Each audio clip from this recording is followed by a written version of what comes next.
Okay then. Good morning everybody and welcome to the licensing committee meeting. We're starting slightly differently this morning and we're starting the other way round. So we're doing committee then authority, which is a slight change from normal. There's no fire alarm planned, so if the alarm does sound, can we please vacate the buildings and assemble in the car park? Right then, item 1, minutes. Are the members happy to agree the minutes of the meetings held on the 4th of June, which are found on pages 3 to 9? Yes. Yes. Yeah. I'll do it at the end. Item 2, apologies. Julie? Thank you, Madam Chairman. We have apologies from the Chairman, Councillor Marion Chapman-Allen, Councillor David Blackburn, Councillor Richard Duffield and Councillor Sarah Taylor. Thank you. Item 3, urgent business, if any. I've not been told there is, so... Let's just say any further apologies. Any further apologies? Okay.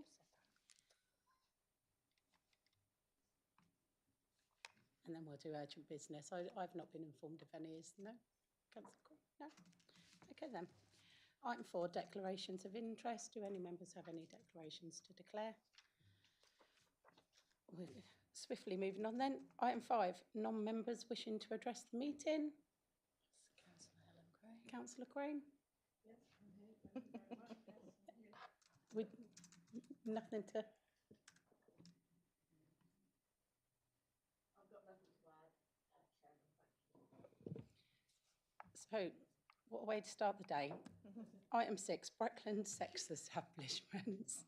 No, it's the revised statement. Not- We're on the committee of the licensing.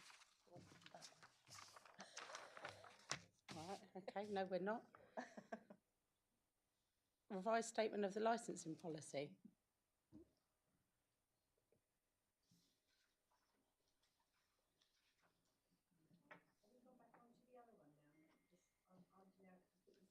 Yeah, I thought we was. I put this one first. That's my bad, Tina. Go back to where we were. Yeah, go back to where we were. My papers got shuffled.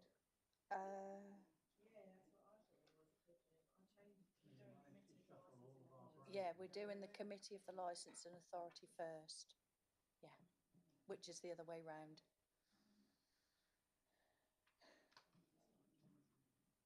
Are we on the authority? Yes. Yes, Tina. Yes. That's where I come down from on high and sat down here. I've shuffled my papers around. We are doing... Oh. Yeah, just to clarify, sorry, my microphone won't work. We're doing the committee of the licensing authority, which is the licensing statement policy. Go back on there all at once. Explain yourself for me. So I'm going to introduce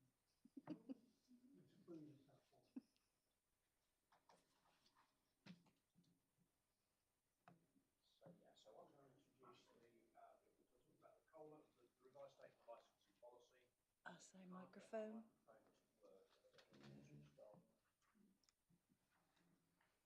Keep pressing. And again. Again. Julie, do you want to pass mine round and we'll just switch? I just put mine will work. Yeah. Coming on. Oh yeah, ours has come on. It's Wednesday. Operator error. Operator error. Thank you. Yeah, we have green, so. I had it the right way round, I just had the wrong agenda.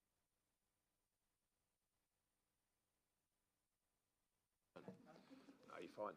So yes, I'd like to introduce a report in relation to the revised statement of licensing policy. As stated in the report, Section 5 of the Licensing Act 2003 requires Breckland Council, as the licensing authority, to prepare and publish a statement of licensing policy at least every 5 years. The current policy came into force on the 7th of January 2021, and a copy of that is attached as Appendix A to the report. In order to comply with the legislative requirements, the current statement of licensing policy must be reviewed and published by the 7th of January 26.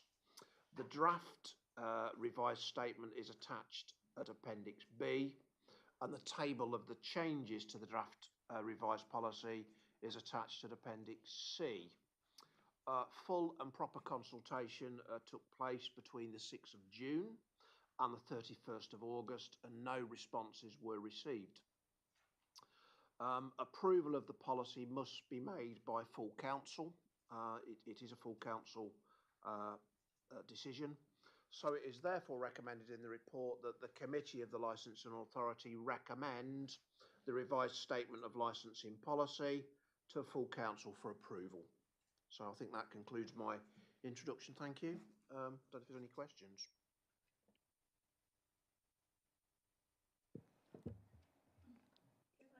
Councillor Turner, yes. Yeah, I can get a microphone, that's a good start. Can I just check, when does it actually come into effect? Because on page 5 it says this will come into effect on the 1st of January 2026 and will apply until 31st of December 2031. But I think there was some talk about it being effective from the 7th of January, is that right? Because the existing one runs out on the 6th of January. And if so, presumably it'll have to apply till the 6th of January 2032. Is that so? Oh, sorry. If you want an answer. Yeah, just to clarify. So if the committee recommend it for approval, it will go to the October full council meeting. Again, I think, yes, technically the 7th of January is the full 5 years, but we can obviously do it before then. So I think we might have just gone from the 1st of January just for ease of the next year. But to be fair, yeah, it can go up to that date. So I suppose in effect, it just depends what we word into the full council. So yeah, you are correct. We do have until the 7th of January, but I think we just did it for first, so it just goes for 2026. So it is taking that year slightly. You're not waiting until the exact last day. We're just bringing it forward.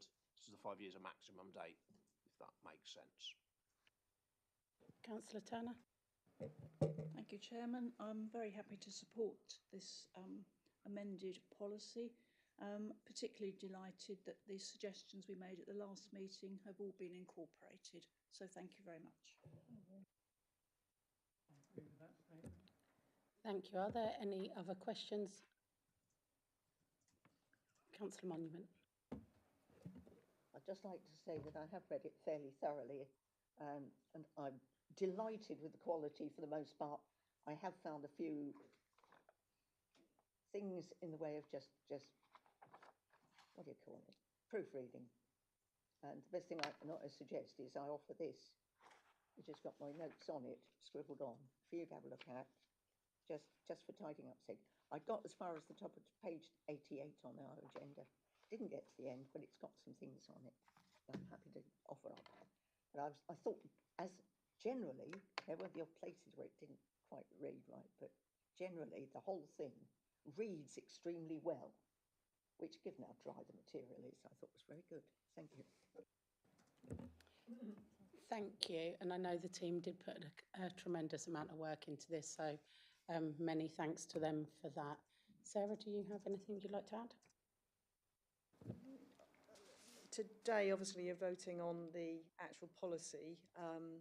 Are you happy that, subject to what Councillor Monument offers up in terms of her red ink, that we class it as typos and therefore we can amend it rather than say it's an amended policy?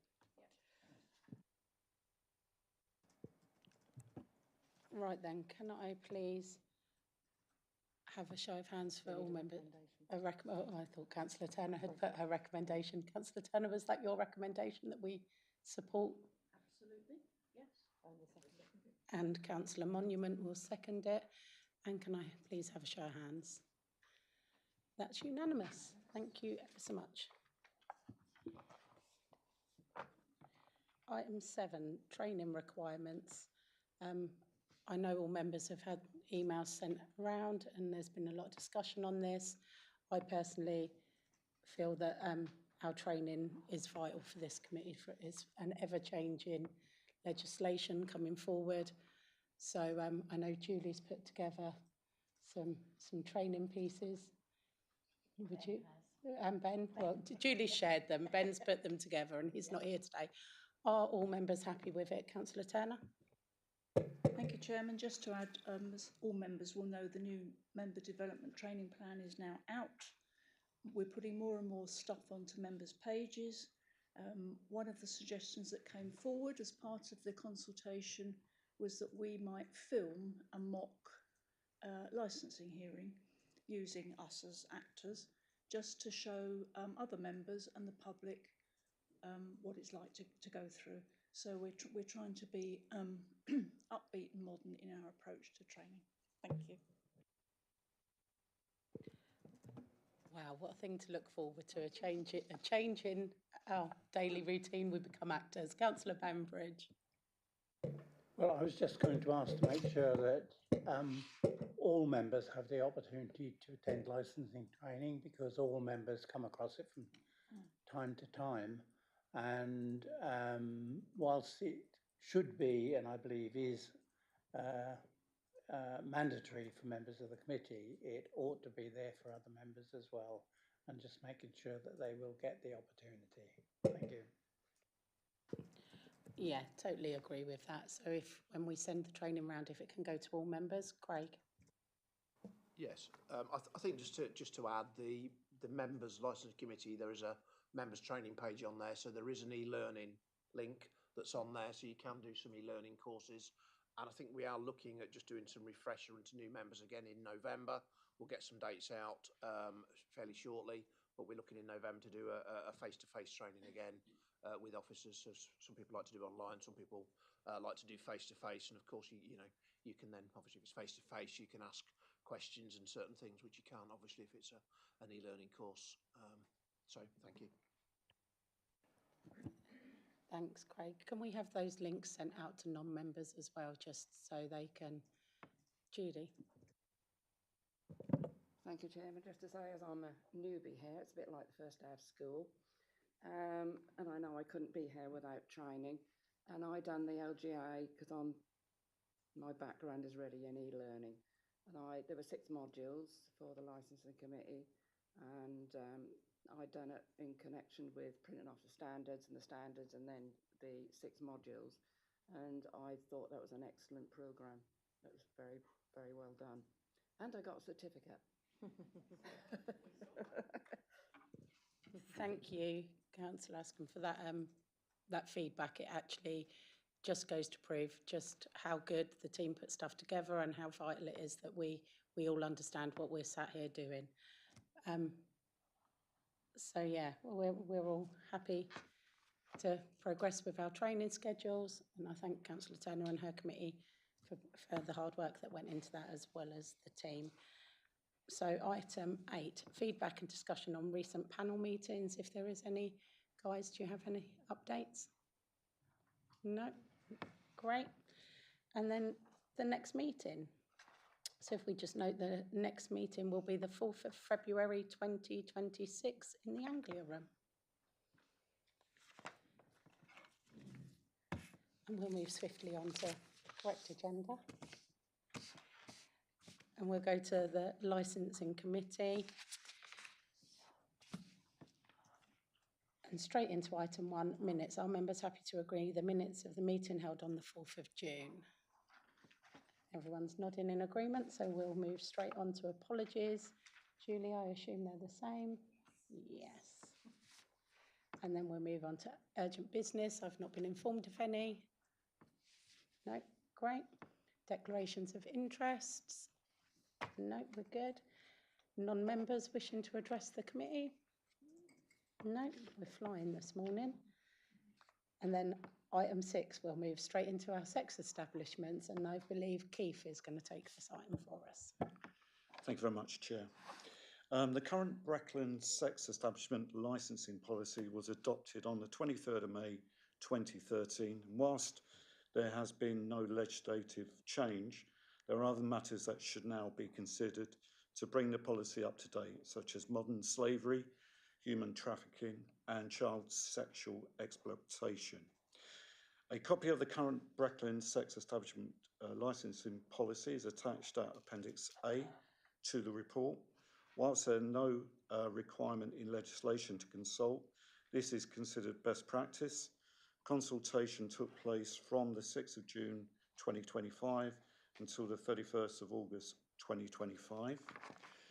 2 consultation responses were received from the police licensing team and the Sex Workers Union. A copy of the responses are attached at Appendix C to the report, and the committee may want to consider these. The report recommends that the committee approve the Breckland sex establishment licensing policy contained at Appendix B to this report for adoption with immediate effect. In light of the consultation responses, the committee should decide if they wish to approve the policy as it is or with changes. There are some suggested amendments to the model conditions which Sarah would like to explain. Would you like to go over that at this point, Sarah? Thank you, Keith. In essence, we've taken on board what the comments were, what the gist of the comments, and I would like to suggest that we amend a couple of the conditions. First of all, on page 64 of the report, which is page 26 of the policy, condition 30.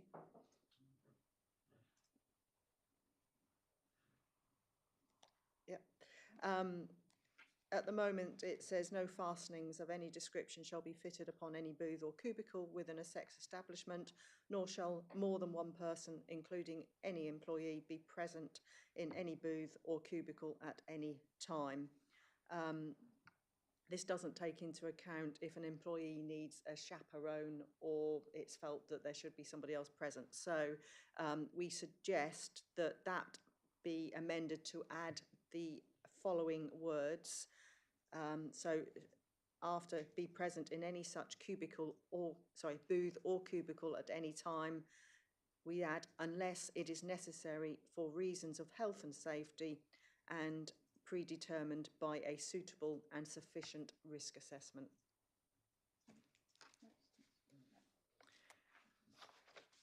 The next amendment is page 66, which is page 28 of the policy. Can I just come back on that? Yep, sorry, yes. There ought to be added to the comment you suggested some concept of such an addition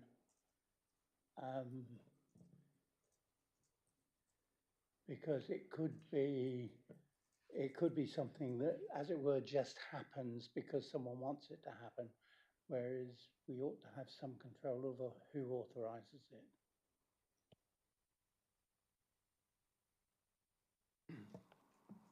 Yeah, I think that's sensible. I think when we put the suggested word in there, we did also, sorry, because I think somebody could be in the booth and they just say, well, it's necessary.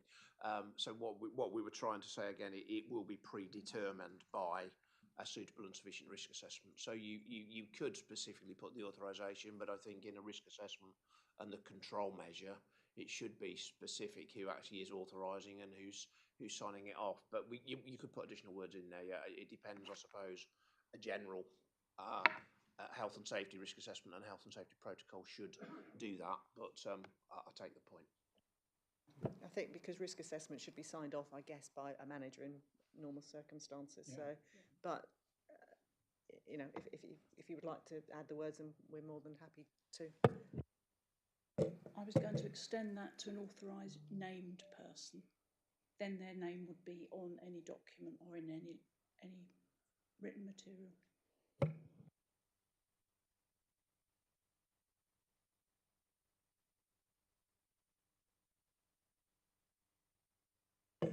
I don't know how many of us here have visited these places. I would say I have, as a previous member of this committee, and I can imagine these things happening on the hoof, as it were, and that was my concern. Thank you. Otherwise, I appreciate everything you've said. Thank you. So how about if we add necessary for reasons of health and safety and predetermined and suitable and sufficient risk assessment as approved by an authorised signature. Yeah.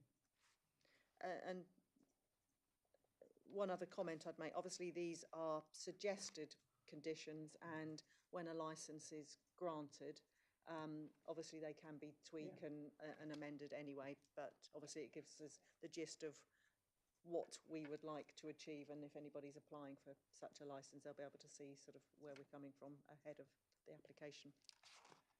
Yes, I just wanted to ensure the officers had the widest possible scope for amending individual applications as and when they arise.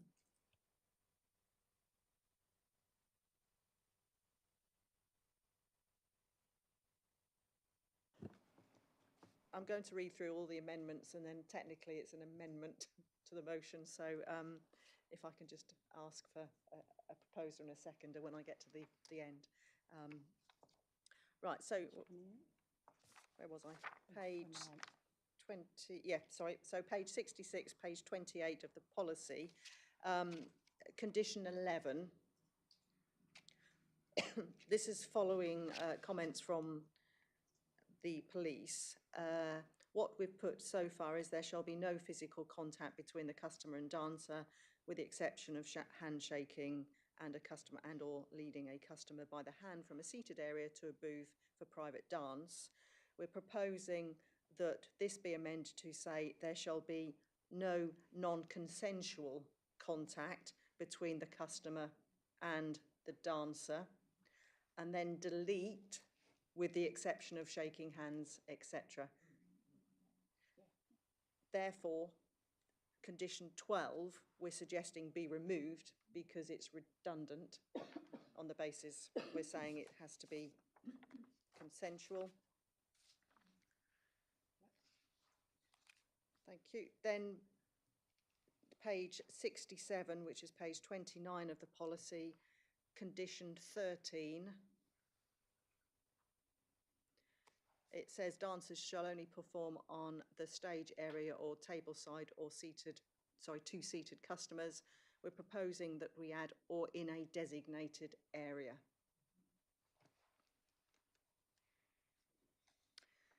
Still on page 67 at page 29 of the policy, condition 16, that says there must be no physical contact between performers and dancers whilst performing. We're suggesting, in light of what we've pre-amended, that that actually be removed, because again it is redundant. Then, Sorry, I'm not sure that I see it as the same thing. I don't know what the difference is between performers and dancers. Does dancers in this case mean customers? Or is it other performers, between dancers and dancers, or performers and performers? Perhaps one of these words means something I hadn't appreciated. If it's between performers and customers, then it's redundant because we've already covered that. Sorry. To be fair, I'm not sure. I think when the intention when that was written, it was meant to be between performers, because I think a dancer is a performer. I think it was meant performance and a customer, and I think that is a mistake. So I think that's why we're going to remove it out. Yeah, because I have to admit, reading it again, it doesn't probably make the most sense, does it?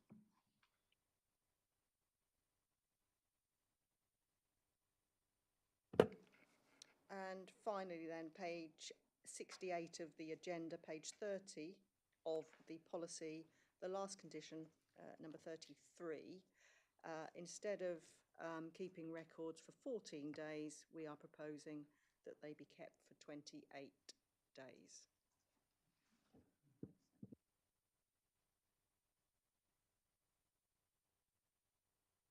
Councillor Turner, Monument. I've got something written down here about page 46, paragraph 6.10, and page 47. So if we go to there,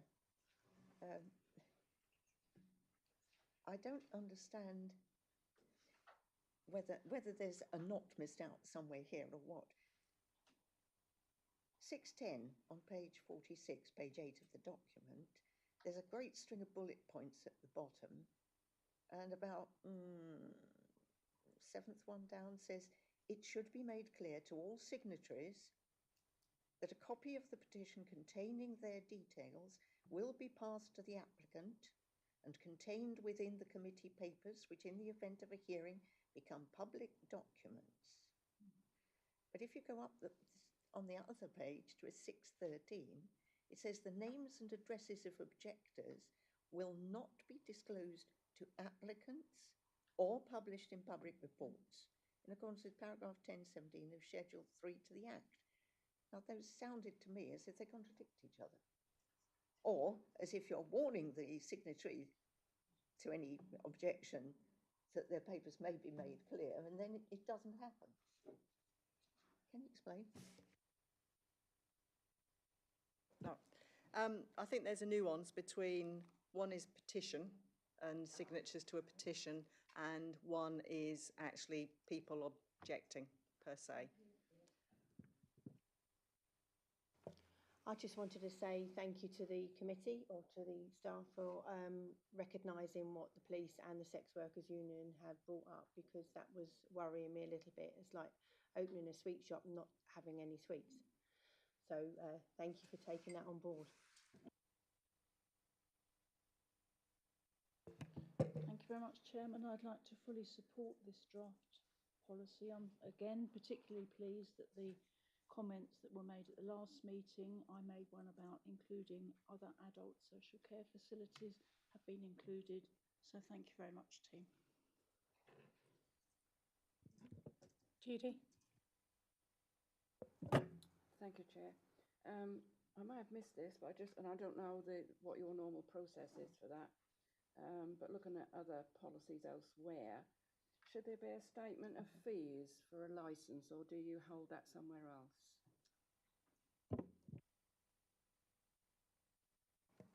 Sorry, was that fees? Fees. Yeah. Fees, yeah, they are elsewhere. They will be published in our fees and charges policy, which would go, well, basically, yeah, it goes to full council, the budget setting process of all the fees and charges. So they would be specified outside of the policy. Because also, if you put a fee in the policy and then you reviewed it next year, you'd have to review your policy. So yeah, so they're outside of it, and they're in our published fees and charges. And they fluctuate, so obviously if we put them in, then we'd be amending the policy every time we change the fee. Yeah, thanks. Just to echo what Councillor Cadell said there, that they've taken on board and I did the research into the Sex Workers Union, so, and really appreciate that the team then contacted them. I think the overarching comments that they made about, considering that, the perception of sex workers, etc., is something that we want to obviously bear in mind in any future applications, etc. Also, I know they raised about the equality and diversity, how that seemed not very, sort of detailed in the policy, but obviously it refers to the website, the information which is on the website, which is more extensive. So it didn't seem that they were kind of like links in this policy, like you're saying with the fees there, but obviously that there is more information. So I don't know if that can be highlighted in any way, and having those kind of links for ease of people being able to, press on it or find it easily on the council website. So always these things, they can be quite daunting documents, and you just want it to be easy to find out all the associated information. Thank you. We can put links on the actual page that relates to this policy, can't we? Including the fees and any other relevant links that are necessary. Yeah, so yeah, as I envisage it in my brain is we'll obviously have a page which it will talk about, you know, different licenses pop up. The sexual entertainment's one would pop up. The policy obviously will be a link. We won't have, you know, the policy is there, so we'll change that. But we can have a look at the web page just to make sure. I mean, normal is, yeah, this is the license you need. Here is the guidance. This is the fee. And we change the web page, but the policy will be there as a sort of an embedded little link there. But yeah, it's obviously the process, isn't it? It's making sure that it's clear and visible to all. And yeah, sorry.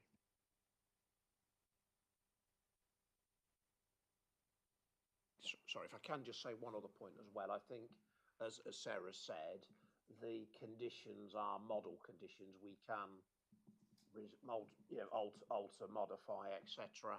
I think the comments made by the Sex Workers Union, I'm not sure I totally agree with all of them, but I think we just need to make sure, I don't think the policy, sorry, there needs to be a balanced approach. I think it's quite clear that there must be a balanced approach. I don't think the policy restricts that balanced approach. And I think if we did get any application, then, you know, we just need to make sure that a balanced view is there. And I think just as an assurance with the policy, I think some of the comments were about booths. There were bits about reclining chairs. There was bits about beds and all of those. Well, in Breckland, we don't have any of those. And it's difficult to determine whether they will have them, whether they won't have them. So I think if we did get an application, we would obviously look at it on its own merits. And if we thought that there was additional conditions, you know, we would look at those. But I think it's difficult to, sorry, we don't have any. It's difficult to, every scenario that might be out there and, you know, that are uniquely designed, but we would look at that and we would take a balanced view to that. Thank you.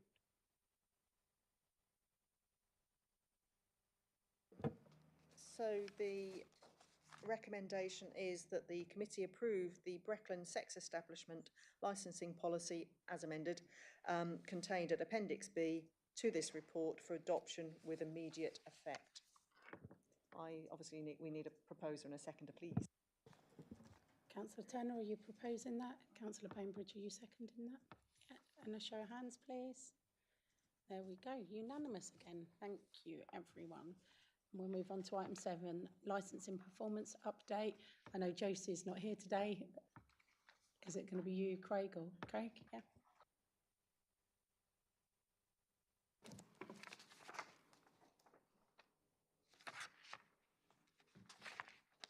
Okay, sorry, just get my. Okay, so this report is purely for information only, just to update the committee on ongoing work. Again, it's recommended that the information provided is just considered by the licensing committee. Again, the team works with partner agencies to protect our communities, to ensure the safety of the public using licensed vehicles, premises and businesses. I think there's a 1.2 there. There's a general update for the Licensing Act. It's just saying that we've been doing some work with trading standards officers due to concerns with illegal and illicit tobacco products at licensed premises. We have 2 premises reviews ongoing at the moment. Obviously, we can't comment on those further at the moment, but they have been received in relation to those premises and those alleged activities. So colleagues have also been dealing with environmental protection regarding some noise concerns and hours at several premises around the district as well. I think we have been in the summer season when you do particularly get more complaints. People are, you know, there is outdoor entertainment, people have their windows and doors open, etc. So there's still some activity going on with that. We give people advice and we do try to get them to take additional measures. But again, if they don't take those measures or they're not willing to, then obviously that can be grounds for review as well. So we've been doing quite a lot of work in that. We also carry out inspections to make sure there's compliance. So again, we go to premises to carry out unannounced visits for the sale of alcohol, provision of regulated entertainment and late night refreshment. At Appendix A, there is some additional information there about stats, which I'll refer to in a minute. The Licensing Act Statement of Principles taken quite a lot of work. We've obviously seen that earlier today. We've launched a community alcohol partnership in Thetford. The launch of the CAP, Community Alcohol Partnership, is to prevent underage drinking, reduce alcohol-related ASB, improve young people's health and well-being, support local responsible retail and strengthen partnership working. And that is mainly coming from the Health and Wellbeing Partnership Board. and I will be doing basically an update and a report to their November Health and Wellbeing Board. But at the moment, that's positive. We've only just started it, and basically we'll also be looking to set up a CAP in Dereham next. So that is looking like sort of early next year. So we may start to make some arrangements at the end of this year, but the launch will be in Dereham early next year. So we've launched one in Thetford, and Dereham is next. Safety Advisory Group. We have a Breckland SAG, or Safety Advisory Group. Again, this is a multi-agency, so it's with all the partners. Again, it's busy summer period. We have quite a lot of large events. We do sort of pre-vetting of those safety event plans, and where necessary, some of the bigger events, nearly all of the bigger events, we've been out. We've had on-site presence sort of during the events as well. So there's quite a lot of events in the summer, and I think at the minute we're just looking, the next raft of events will be sort of, firework displays and sort of Christmas events in the market towns. Driver vehicle licensing, we've had some immediate driver revocations there. So a driver had their driver license immediately revoked following information from the police disclosure unit, and that is entered on the national register. It's called the NR3 NAFN register, and also we've also had an immediate revocation on the grounds of medical fitness. A licensing panel hearing was held for 2 drivers in August. One received a 2-week suspension, while the other has to attend an advanced driving course. So one was a suspension and one was additional conditions. We've also had a fast-track reinstatement where a driver had their Breckland driver licence reinstated as their medical condition had improved, and they now meet the DVLA Group 2 medical standards. And the team at the minute are investigating a number of cases, including unlicensed vehicle working in the Dereham area, taxi reported for taking more than the licensed number of passengers on a journey, and some concerns of a taxi driver on a school contract. So that's ongoing work at the minute. Garage contracts. So we advertised for expressions of interest from garage for authorised garages in June. We've had some expressions of interest from 3 additional garages. We're currently reviewing those applications, and our contract procurement team and legal services team are just looking at the contracts and renewing the wordings for those, but we should be able to progress with those fairly soon. But we just needed to just review those contractual terms and conditions that we have with the garages. Animal welfare. Again, we've got some new standards of modern zoo practice. They will come into force in May 27, but we're already sort of working towards those. Key changes include larger enclosures for animals like elephants, and also phasing out tethering of birds of prey and restrictions on handling of sensitive marine species. So we're currently reviewing those standards, and we're well placed to assist our zoo with the implementation of this by May 27. Site scrap metal inspections, they've been carried out. Gambling Act premises inspections, again, they've been carried out and are ongoing. Street trading, officers continue to inspect licensed street traders and seek out any unlicensed vendors in the district. Pavement licences, 2 premises have temporarily, the 2 premises have temporarily removed their tables and chairs while they implement a new cleaning regime. So we did have some complaints about 2 premises that basically there was, I think there was litter, there was food on the floor, there was complaints of rats and whatever, and as one of those conditions is they need to make sure if they're using those areas that they regularly clean them. So we had some words with them, and I think they're implementing that cleaner regime. But if they can't comply with the conditions, then remove your tables and chairs until you can actually get it tidied up. Sexual entertainment venues, again, we've just considered that, but again, quite a lot of work in that. So hopefully that just gives an overview of some of the work that's ongoing. And as you can see at Appendix A, there is just some stats there for Q1, which was April to the end of June. Obviously, we've not quite got to the end of Q2 yet, so we can't give you that. but there's just some figures there about some of the work and numbers that we've been dealing with as part of the team. So hopefully that concludes that. I don't know if anybody has any questions, but that concludes my update. Thank you, Craig. Councillor Bambridge. Thank you, Craig. It's just on the Appendix A part of the report, Gambling Act, as you might guess, I'm going to ask you a question on. Gaming machine permits, new. There are 4. Can you tell me, is this 4 new premises or 4 individual machines added to other premises? I don't know if we can, but we can confirm that outside of the meeting. I guess if they're new permits, they would be new premises rather than variations to. If there's additional machines, I believe there would be a variation, but I think as they're new permits, they are premises with new machines. But if that is incorrect, I will talk to the team and we can confirm that outside the meeting. But my understanding of that is that it's new and they would be new premises because it's a new permit. Thank you, Chairman. Craig, the Maui Twawi, however you pronounce it, Gressin Hall Festival, which in the past years has caused issues, was much better this last year. Thank you very much to the team. But I understand it might have moved or will be moving to new premises. Can you confirm that? It's just because parishioners are already beginning to ask questions. Yeah, sorry, get the microphone to work. So yes, Maui Wowie moved to a new site. It did in August this year, so it didn't occur in Breckland this year, and it's moved into a neighbouring authority, isn't it? It's in West Suffolk.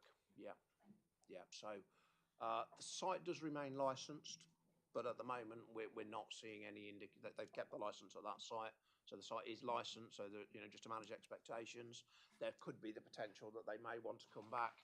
But I think our indication at the minute is that they have relocated into West Suffolk and outside the area. Okay.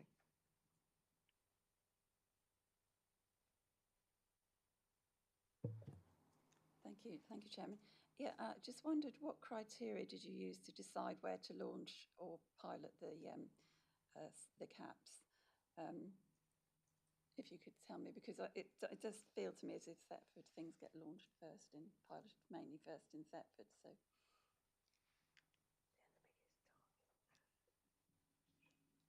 I'm sorry. Okay.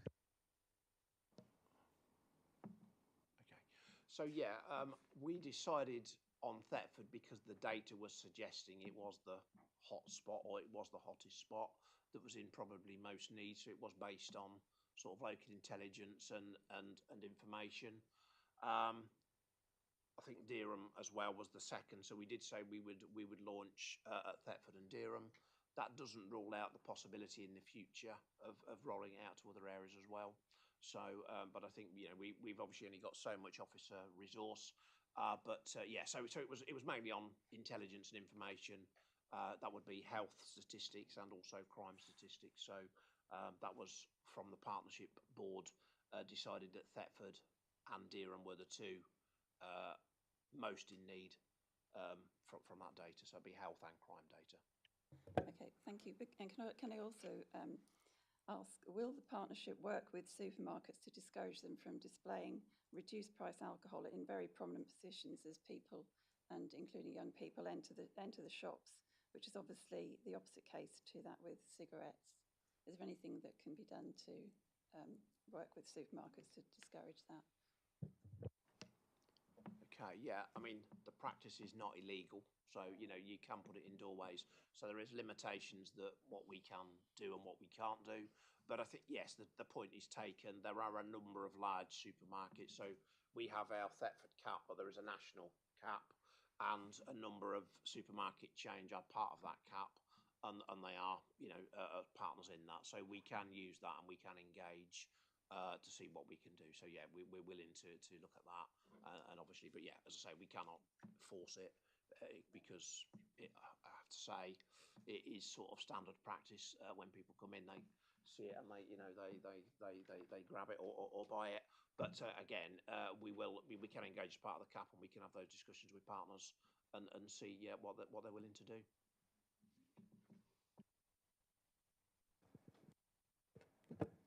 Does anybody else have any questions? No? Thank you very much for your updates and the work that went into that. So item 8, latest legislative updates, if any. None from us, thank you. No. Okay then, next meeting, to note the date of the next meeting, to be held on February the 4th of 2026. Seems so far away.